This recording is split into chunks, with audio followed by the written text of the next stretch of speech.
तो hello anime fans, अगर तुम लोगों को रेवेंज एनीमे बहुत ज़्यादा पसंद है तो भाई ये वाला एनीमे पूरी तरह से रेवेंज के ऊपर बेस्ड है। भाई एनीमे का नाम है किंगडम ऑफ रूइंस। भाई one of the best revenge anime है। तो अगर इसके जेनर के बारे में पहले बात कर लेता हूँ तो इसका जेनर है भाई ये डार्क फैंटेसी टाइप एनीमे है और शोनेन टाइप में एनीमे है। मतलब यहाँ पर जो मेन कैरेक्टर है वो ओवर पावर्ड कैरेक्टर होगा और होगा गाइस।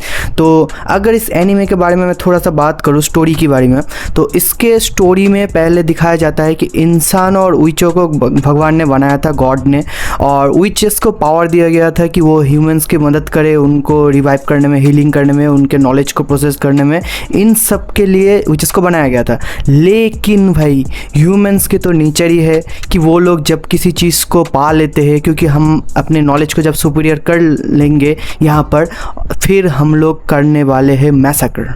हाँ भाई, सभी विचेस को मारने वाले ह्यूमंस, क्योंकि साइंस में, टेक्नोलॉजी में इतना ज़्यादा ह्यूमंस ने डेवलपमेंट कर लिया था कि उनको विचेस की ज़रूरत ही नहीं पड़ती थी। इसीलिए ह्यूमंस ने विचेस को मारना शुरू किया।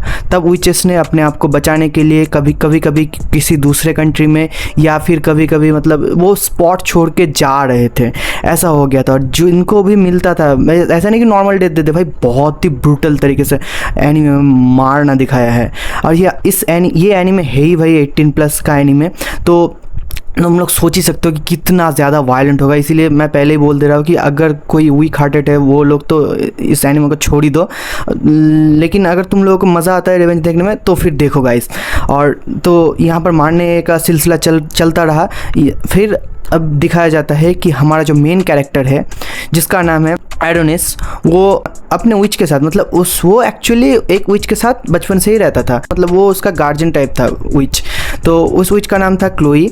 तो वो और एडोनिस दोनों भाई कंट्री छोड़ के भागने वाले थे। लेकिन गाइस अंत में जो होता है भाई, उनको पकड़ लिया जाता है। और ये सब एपिसोड 1 में ही गाइस, एपिसोड 1 में ही ये सब होने को हम लोग देख सकते हैं।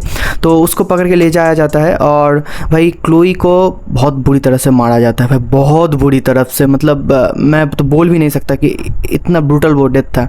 और उसको मारने के बाद एडोनिस तो बहुत ही ज़्यादा गुस्से में आ जाता है, लेकिन एडोनिस के पास तब वो पावर नहीं थी कि वो रिवेंज ले पाए, तो उसको सील में बंद कर दिया जाता है।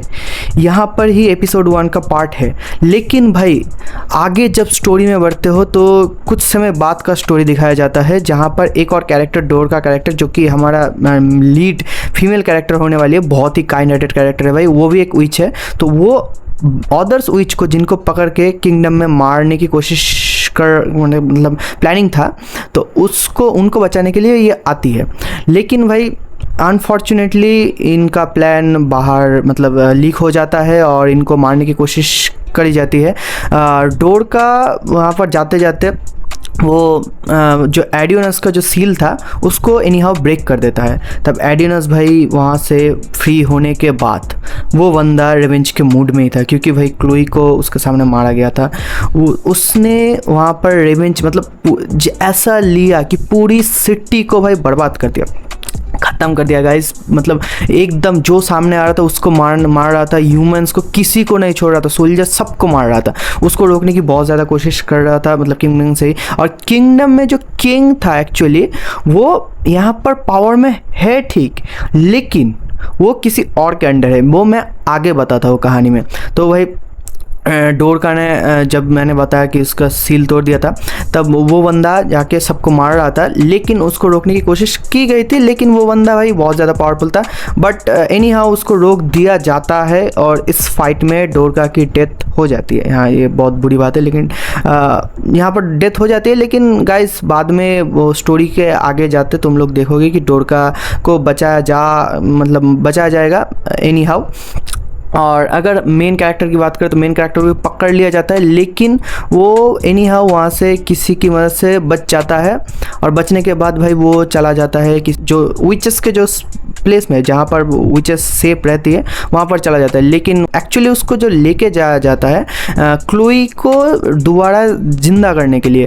लेकिन वहाँ पर जाके वो समझता है कि क्लोई को अगर ज़िंदा करे तो इस क्रूएल वर्ल्ड में उसको फिर से मारने की कोशिश करते हैं, इसीलिए वो डोरका को ज़िंदा करता है, और यहीं से कहानी आगे बढ़ती है। आगे भाई उन लोगों को बहुत ज़्यादा मतलब प्रॉब्लम्स आने वाली है, बहुत ज़्यादा उनको बैटल करना पड़ता है और आखिर में मतलब डोरका के साथ भी बहुत बुराई होता है और भाई फाइनल फाइट में तो मैं क्या ही बोलूँ भाई, मज़ा आ गया। इसी बीच में भाई किंग के बारे में मैंने जो बताया था, किंग एक्चुअली क्वीन के अंडर थी। हाँ, क्वीन एक्चुअली एक विच थी जिसके पास काइंड ऑफ लव चार्म का पावर था और ये सेम पावर भाई अपने जो डोरका है उसके पास भी थी।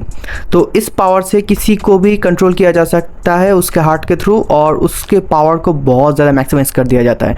तो इसी पावर को यूज़ करके वो किंग को कंट्रोल करती थी। और नेक्स्ट भाई हमारा जो एक और कैरेक्टर आने वाला है जो कि फाइनल फाइट में होगा, उसको भी क्वीन कंट्रोल कर रही थी।